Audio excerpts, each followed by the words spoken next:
Hi viewers, this is Shruti. இது நம்ம சேனலோட first video chemistry unit-7 atoms and molecules. இப்போ நம்ம லெசனுக்குள்ள போலாம். You have learned in your earlier classes that matter is around us everywhere. Matter is made of atoms.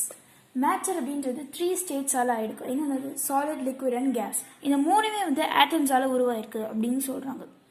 Curiously, the idea of atom was first proposed by the Greek philosophers in the 5th century BC. 5th century the Greek philosophers na வந்து மூட நம்பிக்கைகள் beliefs வந்து நம்புறவங்க அவங்களால தான் வந்து first வந்து atom அப்படின்ற ஒரு ஐடியா வந்து சொல்லப்பட்டிருக்கு. But their theory was more philosophical than scientific. இவங்க philosophers-னால scientific-ஐ விட more philosophical-ஆ தான் இதை வந்து எக்ஸ்பிளைன் பண்ணியிருக்காங்க. அதனால இவங்களோட ஐடியா வந்து அவாய்ட் ஆயிருக்கு. The first scientific theory of the atom was proposed by John Dalton. இதை வந்து சயின்டிஃபிக்கா அட்டமோட ஐடியாவை வந்து சயின்டிஃபிக்கா வந்து எக்ஸ்பிளைன் பண்ணியிருக்கவங்க தான் John Dalton first. Few of the postulates of Dalton's theory about an atom were found incorrect. இது இந்த டால்டன் வந்து எக்ஸ்பிளைன் பண்ணியிருக்க சில ஆட்டமோட ஐடியாஸ் மட்டும் பார்த்தீங்கன்னா incorrect அப்படின்னு வந்து சொல்லியிருக்காங்க. By the later studies made by J.J. Thomson, Rutherford, Niels Bohr and Schrödinger. இவங்களால வந்து அந்த சில ideas of atoms of Dalton வந்து தப்பு அப்படின்னு சொல்லியிருக்காங்க. In the light of the result of these researchers, most of the limitations of Dalton's theory removed and a new theory known as the modern atomic theory was put forward. So இந்த டால்டனோட மிஸ்டேக்கான அந்த theory அப்படின்றதெல்லாம் வந்து இவங்க replace பண்ணியிருக்காங்க. அந்த JJ Thomson ருத்தர்ஃபோர்ட் Niels போர்லாம் வந்து replace பண்ணியிருக்காங்க. அதுதான் வந்து இங்கே மாடர்ன் அட்டாமிக் தியரி அப்படின்னு சொல்லியிருக்காங்க. The main postulates of the modern atomic theory are as follows. இப்போ நம்ம பார்க்க போகிறது பார்த்தீங்கன்னா வந்து இந்த மாடர்ன் அட்டாமிக் தியரியோட மெயின் ஃபீச்சர்ஸ் கேரக்டரிஸ்டிக்ஸ் அப்படின்றது பார்க்குறோம். An atom is no longer indivisible.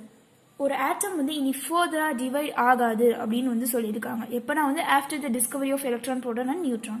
Electron proton நியூட்ரான்லாம் கண்டுபிடிச்சதுக்கப்புறம் வந்து ஆட்டம் வந்து இனி ஃபர்தராக டிவைட் ஆகாது அப்படின்றத முன் வச்சிருக்காங்க. Atoms of the same element may have different atomic mass. ஒரு atoms of the same element இப்போ வந்து ஒரு ரெண்டு சேம் எலமெண்ட் இங்கே கொடுத்துருக்காங்க. எக்ஸாம்பிள் குளோரின் கொடுத்துருக்காங்க. ஸோ குளோரின் ரெண்டுமே வந்து same element may have different atomic mass. Atomic mass பார்த்தீங்கன்னா இங்கே 35 இங்கே 37. பட் வந்து இங்கே உங்களுக்கு வந்து நியூட்ரான்ஸ் அந்த நியூட்ரான்ஸ் கணக்கு வந்து same 17 and atoms also chlorine CL. But இங்கே வந்து அட்டாமிக் மாஸ் மட்டும் டிஃபர் ஆயிருக்கு. அப்படி ஆயிருந்தால் அது வந்து ஐசோடோப்ஸ் அப்படின்னு வந்து டிஸ்கவர் பண்ணியிருக்காங்க. Atoms of different elements may have same atomic mass. இங்க என்னன்னா different atoms elements-ஆ இருக்கலாம். atom of different elements-ஆ இருக்கலாம். பட் atomic mass வந்து சேமா இருக்கணும். லைக் இங்க எக்ஸாம்பிள் கொடுத்துருக்கிறது பார்த்தீங்கன்னா ஆர்கான் அண்ட் இங்க வந்து கால்சியம். ஆனால் இங்கே பார்த்தீங்கன்னா அட்டாமிக் மாஸ் இஸ் 40 இங்கேயும் 40. ஸோ டிஃப்ரெண்ட் எலமெண்ட்ஸாக இருந்தாலும் சேம் அட்டாமிக் மாஸாக இருக்கிறனால இது வந்து ஐசோபார்ஸ் அப்படின்னு வந்து டிஸ்கவர் பண்ணி சொல்லியிருக்காங்க. அடுத்தது atoms of one element can be transmutated into atoms of other elements. இப்போ வந்து ஒரு எலிமெண்ட்ல இருக்கிற ஆட்டம்ஸ் வந்து இன்னொரு எலிமெண்ட்டுக்கு வந்து டிரான்ஸ்மேட் பண்ண முடியும். அதனால in other words atom is no longer indestructible அப்படின்னா வந்து இதை வந்து நீங்க எப்படி சொல்றது, if a chemical reaction happens எதுவுமே வந்து வேஸ்ட்டாக உங்களுக்கு வந்து ப்ராடக்டாக வராது. எல்லாமே வந்து உங்களுக்கு டிரான்ஸ்மியூட் ஆகிடும். இன்னொரு எலிமெண்ட்ஸ்க்கு atoms of one element can be transmutated into atoms of other elements. இது எப்போ சொல்லியிருக்காங்கன்னா டிஸ்கவரி ஆஃப் ஆர்டிஃபிஷியல் டிரான்ஸ்மியூட்டேஷன். இப்போ வந்து டிரான்ஸ்மியூட்டேஷன்லேயே 2 டைப்ஸ் இருக்கு. Natural transmutation, artificial transmutation. But டிரான்ஸ்மியூட்டேஷனை கரெக்டாக எக்ஸ்பிளைன் பண்ணது எப்போனா டிஸ்கவரி ஆஃப் ஆர்டிஃபிஷியல் டிரான்ஸ்மியூட்டேஷன் அப்புறம்.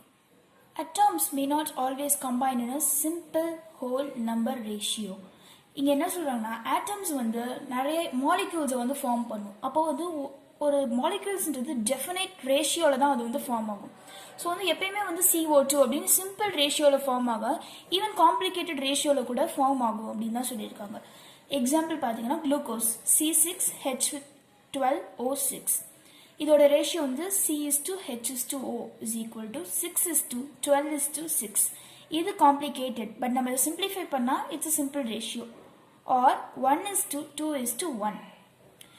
அண்ட் சுக்ரோஸோட ஃபார்முலா வந்து C12H22O11.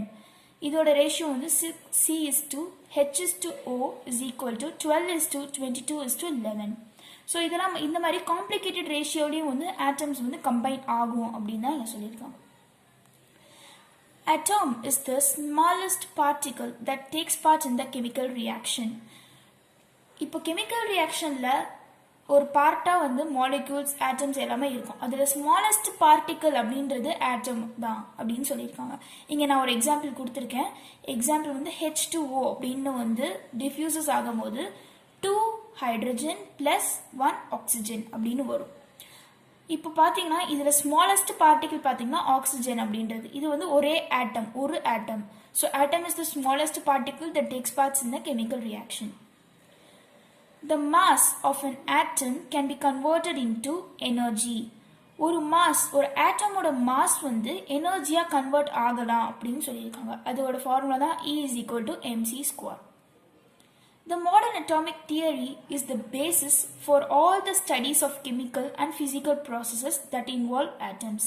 Modern atomic theory அப்படின்ற இந்த தியரி தான் வந்து பேசிக்காக எதுலன்னா வந்து studies of chemical and physical process. இப்போ வந்து நீங்கள் கெமிக்கல் ரியாக்ஷன்ஸ் அப்படின்னு பற்றி படிக்கும் போதெல்லாம் இதுக்கெல்லாம் வந்து பேசிக்காக இது பண்ணுறது தான் மாடர்ன் அட்டாமிக் தியரி அப்படின்னு சொல்கிறாங்க. You have studied the most fundamental ideas about an atom in your lower classes. நம்ம வந்து அட்டாம்ஸ், அதாவது ஹெட்ரோஜீனியஸ் இதை வந்து எப்படி மாலிகுலாக ஃபார்ம் ஆகுது அப்படின்றதெல்லாம் நம்ம சின்ன சின்ன அதோட ஐடியாஸ்லாம் வந்து நம்ம லோயர் கிளாஸஸில் படிச்சிட்டோம். இப்போது நம்ம அடுத்து வந்து அட்டாம் அண்ட் அட்டாமிக் மாஸ்ன்றதை அடுத்ததில் பார்க்கலாம். தொடர்ந்து வீடியோஸை பார்க்கறதுக்கு சப்ஸ்கிரைப் அண்ட் பெல் பட்டனை கிளிக் பண்ணுங்கள். தேங்க்யூ.